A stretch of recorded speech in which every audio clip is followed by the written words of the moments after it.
काल वडगाव पंगू गावामध्ये एक शोकांतिक घटना घडली आणि या घटनेमध्ये एक विवाहितेचा अंत झाल्याचे समजले। या विवाहितेचं लग्न 2022 झालेलं होतं। नेमकी काय घटना घडली, कशा पद्धतीने घडली, या घटनेसंदर्भात त्या मुलीच्या माहेरी म्हणजेच कानमंडळे गावात आपण आज आलेलो आहोत। त्या मुलीचे घरचे आपल्याशी चर्चा करणार आहेत। मुलीचा भाऊ आहे आपल्यासोबत, आपण मुलीच्या भावाशी चर्चा करणार आहेत। दादा, काय नाव आपलं? अभिजित कैलास गवळी। नेमकी कशी घटना घडली, काय घटना घडली? घटना 11:30 वाजता आम्हाला तिकडून फोन आला का तुमच्या मुलीला दवाखान्यात नेलं, ती विहिरीत पडली असं। पण आम्ही सगळे जेव्हा तिथं 12:30पर्यंत पोचलो तर तेव्हा समजण्यात आलं की ती विहिरीत नव्हती पडलेली, तिच्यावरती कुऱ्हाडीने किंवा वेगळ्या चाकू वेकूनी मारहाण केलेली होती। डोक्याला मार लागलेला होता, पाठीवरती बी खूप सारे घाव होते, हाताला पण लागलेलं होतं। म्हणजे विहिरीत पडलीची विहिरीत होती की मग बाहेरच होती? ती विहिरीत पडलेलीच नव्हती, ती बाहेरच होती।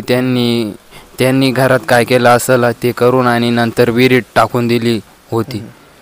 नंतर तुम्ही गेल्यानंतर मग पुढे काय झालं दवाखान्यामध्ये? मग नेल्यानंतर काय झालं?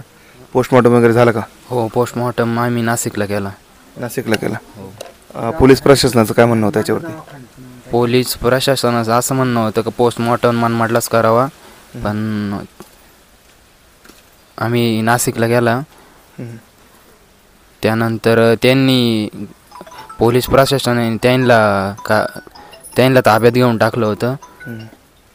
बरं, मला एक सांग, नेमकी आता तुला प्रशासनाकडून काय मदत पाहिजे? नेमकी काय झालं पाहिजे? न्याय मिळण्यासाठी काय झालं पाहिजे नेमकी? माझी प्रशासनाला एवढीच विनंती आहे का आरोपीला कडक शिक्षा व्हावी। मुलीच्या आत्या आहेत आपल्यासोबत, काय नेमकी काय त्रास होता मुलीला? तिला त्रासच होता, ती म्हणत होती माझा नवरा आणि जाऊ जास्त त्रास देते मला, पण आम्ही काही मनावर धरले नाही।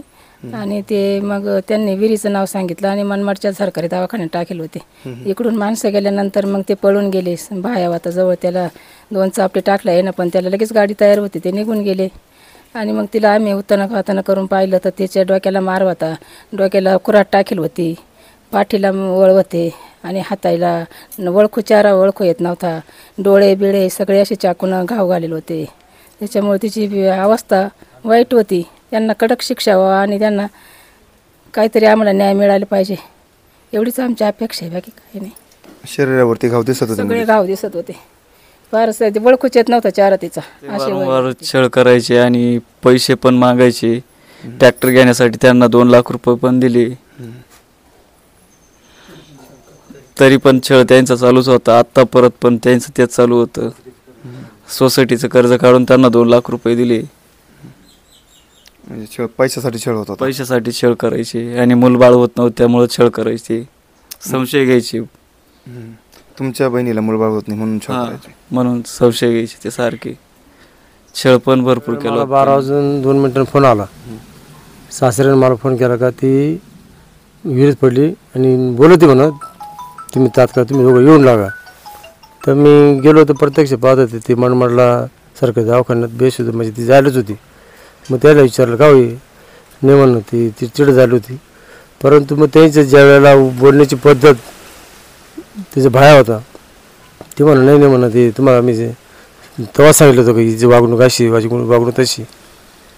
पण मग त्या गोष्टीला आज मला वाटतं त्याची वागणूक त्यांना आताच्या वागणीमध्ये बदल पडून गेला असं, ती संशय असं धरायची तिच्यावर, संशयामुळे तिच्यावर असा पराघात हल्ला झाला असं आमचा आरोपच। प्रशासनाकडून काय मागणी आपली? प्रशासनाकडून हेच जे आज जगात चालू आहे त्याच्या गोष्ट थांबली पाहिजे, लवकर त्याला न्याय, आमच्यासारखा न्याय मिळाला पाहिजे, त्यांच्यावर कठोर शिक्षा झाली पाहिजे, हीच आमची या माध्यमातून विनंती करतो। सदर या घटनेतील आरोपींना कठोरात कठोर कारवाई व्हावी हीच मागणी या कुटुंबियाकडून होत आहे। प्रबंध महाराष्ट्र न्यूजसाठी दीपक पवारसह मी वैभव भांबर, चांदवड।